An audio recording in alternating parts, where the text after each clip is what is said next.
கர்த்தராகிய நான் அவர்களுக்கு செவி கொடுத்து, இஸ்ரவேலின் தேவனாகிய நான் அவர்களை கைவிடாதிருப்பேன் என்று வாக்கு கொடுத்திருக்கிற எங்கள் கர்த்தராகிய ஆண்டவரே, உங்களுக்கு கொடான கொடி ஸ்தோத்திரம்.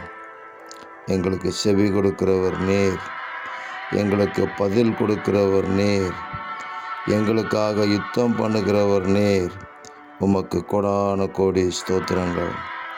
இஸ்ரவேலின் தேவனாகிய நான் அவர்களை கைவிடாதிருப்பேன் என்று வாக்கு கொடுத்திருக்கிற தெய்வம், எங்களை கைவிடாமலும் எங்களை விட்டு தூரம் போகாமலும் இருந்து எங்களை கொண்டு உங்கள் நாமத்தை மகிமைப்படுத்துவீராக. அற்புத அடையாளங்கள் உங்கள் பிள்ளைகளுடைய வாழ்க்கையில் நடக்கட்டும். பலவீனங்கள் முற்றிலும் நீங்கட்டும். தேவ வல்லமை அவர்களை நிரப்பட்டும். வருங்காலங்களை குறித்த நிச்சயத்தை கர்த்தர் கொடுத்து ஆசீர்வதித்து கனப்படுத்துங்க. இரட்சகர் இயேசு கிறிஸ்துவின் நாமத்தில் ஜெபிக்கிறோம் பிதாவே. ஆமேன், ஆமேன், ஆமேன்.